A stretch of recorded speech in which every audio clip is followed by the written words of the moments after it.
Hey there, crafty friends, it's Tina here, the Scrappin Rabbit, and it is time for another release at the 7 Kids Craft Store. There are 5 sets. This Halloween Fairies, Halloween Kids. They are too cute for words. This one here, La Katrina. And there are also 2 non-Halloween fall stamps, the Foraging Fairies and the Treehouse Fairies. I'm going to be working today with La Katrina, so let's go ahead and get started. First, I'm going to go ahead and prepare my cardstock to stamp the image. It is a very intricate image. I'm going to heat emboss it using some clear embossing powder and some VersaFine black ink. These stamps do stamp wonderfully. Here is my clear embossing powder that I'm going to go ahead and cover my image with. And then I'm going to heat my tool gun so that it's nice and hot before I go ahead and melt that powder. For those of you who watch my videos, you know that I like to emboss my images before I color them. I really like the way that that looks. After stamping them several times, I went ahead and cut them out with my Scan and Cut, and I think that she turned out just beautiful. So now I'm going to go ahead and get my Copics out and get started with coloring them. I'm going to put them, use some double-sided adhesive onto this little scratch piece of paper just so that I have more room to turn my image around as I color. Getting started with the hair, my second to darkest color is the E57. I find that turning the image as well as using or coloring in different sections at a time is very helpful. I'm going to blend the E57 out with the E55. This is going to give me a brown, kind of blondish color. I'm going to go in with my darkest color just to get some of those little shadows colored in, and that gives a contrast to help that color really just pop. So after I do the darkest color, I'm going to go ahead and blend that out with the E57. Again, blending that out with the E55. Leaving a little bit of white space for my lightest color, and that's going to be the E30. And there I can go ahead and blend out any edges that I find need to be blended out. So going in with that same process, just going to go ahead and get in some of those darker shadows with my darkest color, the E59. And then I'm just blending that out with the E55. So now I'm going to go ahead and get started with different sections of the hair. This image has quite a bit of detail, and it's up to you how detailed you want to do the coloring. I do color with lots of details, so I am not a fast colorer. I do take lots of time. But while I'm coloring up this next section of hair, I just wanted to mention that Kelly at 7 Kids Craft Store is giving away a $20 gift card. So please leave a comment on today's video and make sure that you hop along to the other projects that the YouTube design team have created. They are absolutely fantastic. And then every comment that you leave increases your chance of being the winner. The winner is going to be drawn on September 19th and announced on the 20th, so make sure that you go ahead and do that. Now, because this image took me quite some time to color, I did edit out quite a bit of the coloring. So I'm going to color up this last section of hair. I always get requests for coloring hair, which is why I left this much of it in the video. It is an intricate design, and there's lots of swirls and curls, and I love to color hair, but it does take a long time if you're using a 4-color blend like I am using. So once I'm done with this section of hair, I'll go ahead and move on to the other parts of the image, and that way you can just see how it was all colored. So doing the same process, going back in, and it ends up being about 2 layers of color, I believe. And once I get that E57 in, I'll be blending it out with the E55. And then again, once I get that, the harsh edges blended out with that, I'll go through with my lightest color, and that is the E30. So now that I have showed you how I colored her hair, I'll go ahead and start coloring some other parts of her. I'm going to do her face. Now I went in with the E00 just to give a little bit of flesh tone to it. Now with her makeup it's going to be white, but I just wanted to add a little bit of that just so that it looked like she was wearing makeup. I'm going to go in with the C1, my cool grays, give a nice white touch to it. So it adds a little bit of shadows, blending it out with the C0 and then again with the C00. And that's going to help it to look like she has some paint on for the holiday. And then once I have that first layer on, I'm going to go ahead and add a second layer, trying to remember to get her hands in there as well as her neck and her shoulder. And then I'll go ahead using the same colors, color in the base area of the skulls, the little sugar skulls. I'm blending them out again with the C0 and the C00.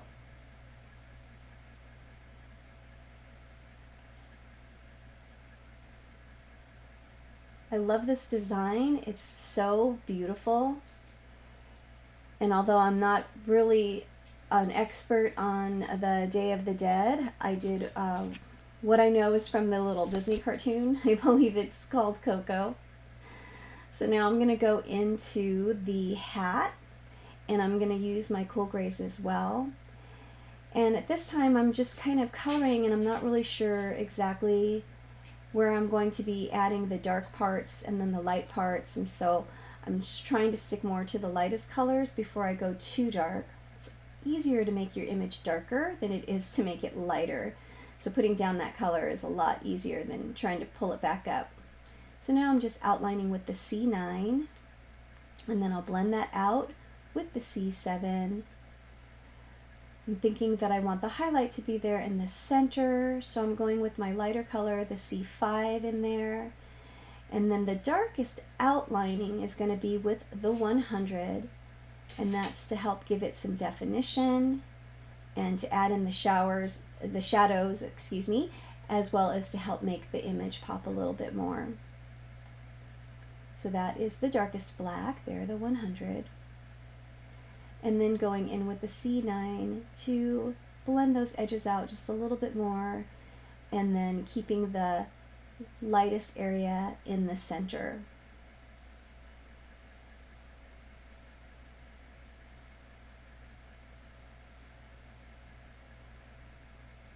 The C3 I believe is the lightest color, and I'll go in there just to kind of blend those edges out and bring the little color towards the center, but keeping that lightest area as well. So I think I did a couple layers of that, and then just going in there one more time to make the hat look as black as possible, but not hiding any of the details in the stamped image. So now I am going to do the candles, and then so for the candles I was going for that natural color candle that you see, which is kind of that off-white with a little bit of ivory to it. And so I chose the E53, the E51, and the E50 to do that, trying to add a little shadows in there with the E53, and then there's candles there on the top of her hat as well. And they're very tiny, so just a little spots of color is all you need for those. Going into her dress, I'm going to go ahead and use the BGs. Now that is one of my favorite combinations. I love that teal color. I often use this color blend for a mermaid's tail.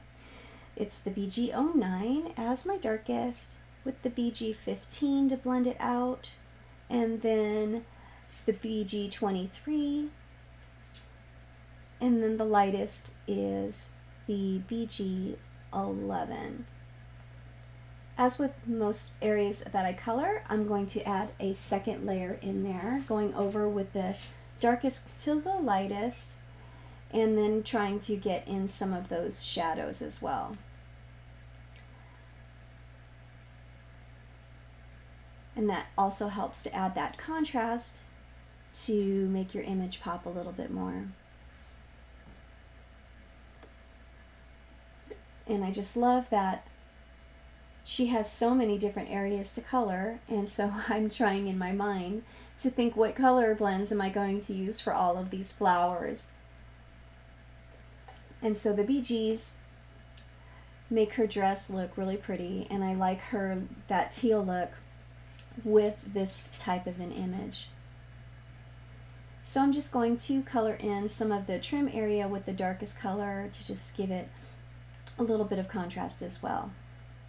Now moving on to the flowers, or the fan, I'm sorry.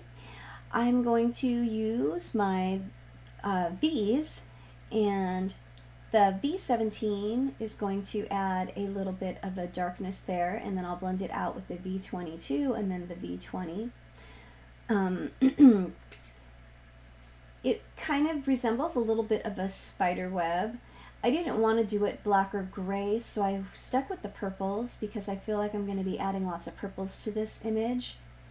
And so I'm just coloring this up, not exactly sure how I'm going to do it, but I feel like I wanted to have a little differentiation in the color. Now the leaves I had started to color, and I didn't have my camera on, but I went ahead and used the YG67, and then I blended out with the YG13, and then that lightest color there that you saw. And then for the flowers, I'm going to use a similar blend to the fan, only bringing in the V12 as a different, to add more of like a purplish, pinkish tone to it. So once I colored that rose up, I'm going to go ahead and color the other roses off camera, and then bring in my RVs for the other flowers, the RV66, the RV55, and the RV52. And I also have, for a different green family, the G29 and the G24 for some of the leaves there. Finishing up those purple and the pink family flowers, I will go in and add some of the teal, the same blend as the dress. And then now it's time to move on to the frame that she is standing in front of. It's a frame or a window. It's kind of hard to tell. But I'm going to use the same colors as I did for the fan, but making it more on the gray side. So the V28 helps to do that color there. And then once I get that frame, I'm going to color the background behind her like it's a window, and use the cool grays to kind of blend that out. So now there's still some details, some fine tuning there to finish up, and that would be her earrings. So I'm using a gold marker and blending it out with a glitter marker so that her gold metallic glittery jewelry really stand out. Then I'm adding some glitter to the flames as well as the fan with my sparkle marker.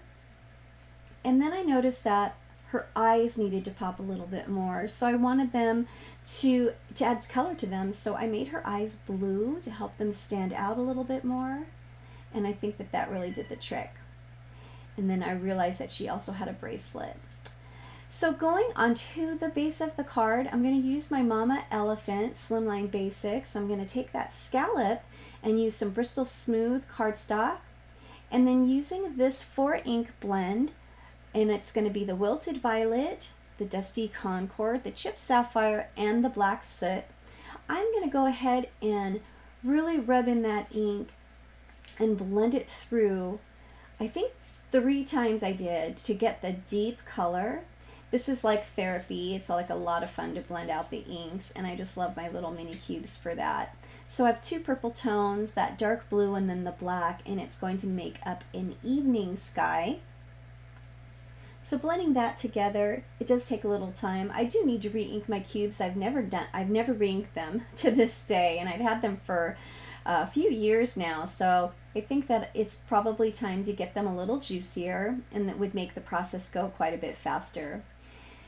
So I just go back through and blend the colors together once I put lay the color down for that initial layer.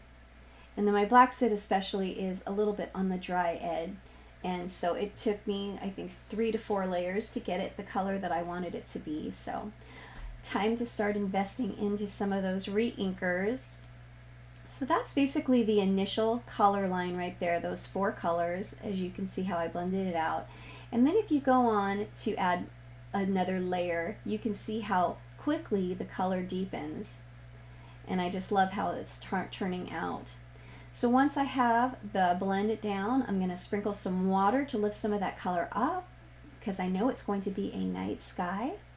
And that kind of gives an illusion of some stars. I also have this Fun Journeys Stampers little white sprinkle there, and I was hoping that it would take the place of me using some of my white paint, but it didn't have the bright white that I was hoping for. So the white acrylic paint with a little bit of water really does the trick to add those splatter of stars in the background. So that is how I created my background. Now I'm going to use the spider web from the Halloween Kids stamp and some Versamark, along with some holographic embossing powder that I've had in my stash forever. And I think it's from Stampin' Up. And I'm going to add that spider web with the little spider on the corner of my frame. And I really like how it's going to turn out with that little sparkle. And you'll see, when you put the holographic powder on there, it looks like it's going to be white. But then when you melt it, it just leaves that glitter there. And then I'm going to stamp and emboss the sentiment in white. And I'm using the same technique that I do for all of my embossing. I'm going to use the Lawn Fawn white embossing powder for this sentiment. I always have some scratch paper on hand just for this, in case I go to my colored embossing powders. I always preheat my gun so that it's really quick to melt the powder, and then you get minimal warping on your frame there. I wanted to add another web directly onto my back panel, so I'm just lining it up there to see where exactly to leave the stamp, and then I'll go ahead to my stamp tool and get that on there using the holographic embossing powder as well. And I feel like that adds lots of little glitter and shine to the background. I love the way that holographic powder looks. And I find that this particular one is my favorite over other brands that I've tried. So now here, I'm going to go ahead and get that web melted on there. And now that I have my embossing done, I'm going to go ahead and use liquid glue to glue down my layers. And then there I have my slimline base card cut out of black cardstock. I'm going to go ahead and glue the image directly on, covering that bottom window. And then I did color a skull and a candle to add at the very top, so like it's peeking through a window as well. So once I get those two glued down, it's going to be time to add some more sparkle, because you can never have enough sparkle. So I'm going to go into my stash and get some iridescent sequins, and I'm going to place them around on my little frame there, and I'm going to glue them down using some art glitter glue. And that is it. That is my finished card. Thank you all so much for stopping by my channel today. I really hope that you liked my finished project. Make sure that you check the description box below for the rest of the links so that you can hop along and see all the other fabulous projects. Don't forget that there's a giveaway, chance to win a $20 gift card to the 7 Kids Craft Store. And here are some other videos in case you might want to check them out. I hope you guys all have a wonderful day. Until next time, happy crafting. Bye for now.